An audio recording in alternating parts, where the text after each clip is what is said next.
Hey there, Pythonistas. I'm addressing you as Pythonistas because this is one of my Let's Learn Python videos. And it looks like it's geared for kids, but you can be an adult and enjoy, like Sesame Street. I know I did. When I was in Manila, I'd been starved for American television. I got a taste of it when we moved back to Florida from Italy. I watched Star Trek as kind of a lifesaver. I was having culture shock. I wasn't used to life in Bradenton, and so Star Trek. Wow, this was a world I could relate to. And then when I got to the Philippines, it's a very American-friendly culture, and all the television, so much of the television was like Hawaii Five-O and Medical Center, Kojak, Columbo, all this stuff. It was great. And Sesame Street was new to me, and I'm a senior in high school, but still, it seemed like really quality television for some of what it was. I like the idea of short video clips that change topic a lot, and I've imitated that in my own videos. I switch topics a lot. It's partly because I'm of the theory that if you know the topic will change within 5 minutes, then you'll keep watching. Not 5 minutes, 50 seconds. So here we're talking about Codesters, which is a sophisticated platform. It is designed for kids, but you can do like a full Python, say 2.7. It's based in a project called Sculpt, which is an open source project, and behind the scenes we're actually compiling Python to JavaScript as I understand it. So I'm actually just in my Firefox client here running JavaScript, but because of the brilliance of this whole setup, I can write Python. And what I get is, it's very interesting in terms of a hybrid. So in this particular program, I can click on any one of these triangles, and that does what? It selects it. So I can click the yellow one, and then anytime I click the mouse anywhere else on the canvas, that's where that triangle is going to go. And I can click any of these triangles to, quote, select it. It'd be cool to have like a border show up, like a light border around the selected triangle. I could go for that effect. But this is where we're at now. When you click a triangle, it's selected, and when you click anywhere else, the selected triangle goes there. Now, how does this actually work in practice? Let's take a look at the source code. What I tell the kids, like I taught this in a middle school today, and middle schoolers who are new to Python are in no way expected to understand the full paradigm of object-oriented programming, obviously. But I wanted to try to give those who are willing to listen and look a sort of a sense of how it goes, that the class triangle stands for any and all triangles. It's sort of the blueprint for all triangles. So you say what kind or class or type of thing you're creating, and then under that heading of class triangles, we create the various behaviors that we expect it to have and the data that goes with those behaviors. So if you've learned about object-oriented programming, you understand that an object is sort of a combination of behaviors and specific data specific to that object, sometimes data specific to the entire class. So the triangle, when we give birth to a triangle, we're running dunder in it. When I say dunder, of course I mean the two underlines in front of and behind the word init, initialization. And Python uses these sort of dunder-looking things, double underlines, as kind of the ribs of the language. They're scaffolding. They're what give it structure. These are given to you as part of the language. So it's always a question when you're learning a computer language, how much do I have to memorize? And as time goes on, you pick up at least 10 of these dunder methods as pretty much bread and butter dunder methods. And the others you can look up. You don't need them that often. And I'm not confined to using dunder methods inside a class. These I just made up the names, draw me and move me.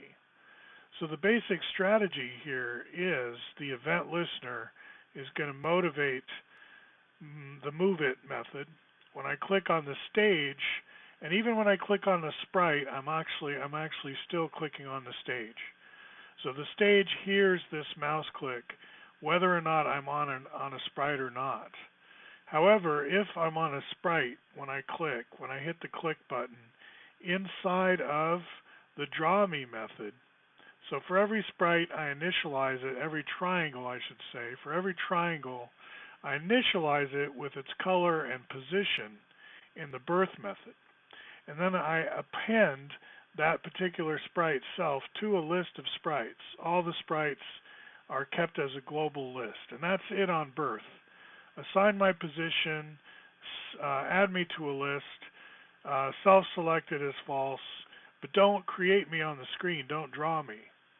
So the triangle is created as an object, but it has not represented itself on the screen yet. It's only when I invoke the draw me method that at this point we actually initialize the triangle in the way that we do in Codesters as a sprite. Codesters dot triangle. At this point, when I say draw me, I actually create a Codesters sprite that corresponds to this triangle, called the triangle sprite. It's not the same as class triangle. This is Codesters dot triangle. It's internal to the Codesters package, which is just there. It's a built-in as far as we're concerned. At that point, once I've drawn this triangle and created it as a sprite, then I can bind a click event to a function. So if you click on me, the sprite, if you click on me, the triangle, then I will run the select method.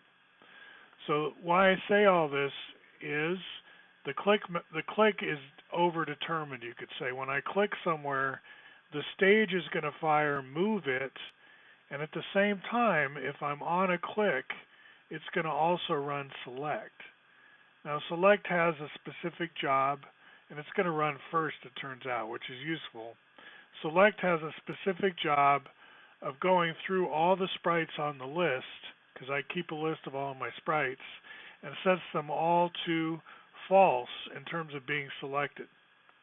But then the one sprite that you happen to select, if that's the one you've selected, then what you want to do is set that one to true in terms of its selected property.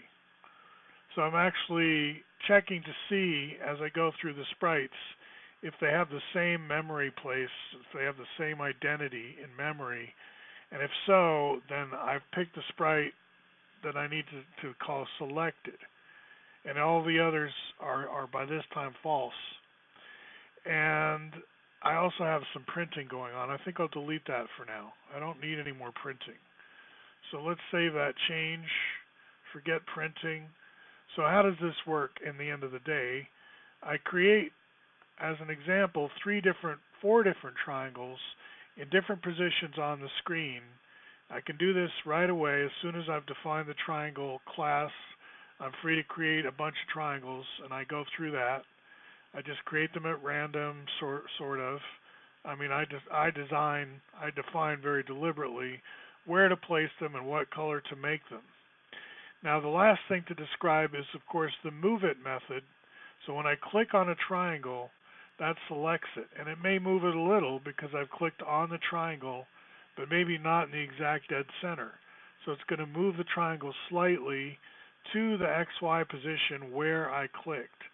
So that's why when I run this particular thing, you'll see that when I click on a triangle, it moves ever so slightly because it's moving, it's gliding, it's taking the selected triangle and taking it right to where the mouse click was. And I can keep doing that, right? So why is print turned on? Let me save this again, rerun it. Still seems to say that it's printing something, but I don't see anything printing. Let's run it again. Okay, I'm not printing anything this time. Okay, we're good. The printing is no longer happening. So that's an explanation of the entire program, basically. In object-oriented programming, what we are trained to do is create these like blueprints that serve as the template for any number of such objects. Like now that we have the blueprint for a triangle, we can create all the selves that we want. And why all these methods have the first argument as self is because when it comes time to actually draw or move any of these triangles, it's not just the generic triangle that interests us, it's the particular object, the particular type of the particular type that we've selected that we care about. So we always want a specific instance of the triangle when we do our work. Not always, but in what are called instance methods, definitely. These kinds of methods here are all about a self. That's like a particular me. Like I'm of the human type and I'm the me. I'm myself, and we all have a self. So it's easy to get quote unquote metaphysical about it. It's like, wow, this sounds like a religion or something, but it's a metaphor that we're already familiar with in terms of we're all humans and we all have a self, right? So there's nothing really that new about any of this, and this is not specific to Python. This is what we call object-oriented programming. We can create selves of any kind. It doesn't have to be humans. It can be Pokemons. It can be airports. It can be hydroelectric dams. I am a dam, right? I am a teapot. This is my spout.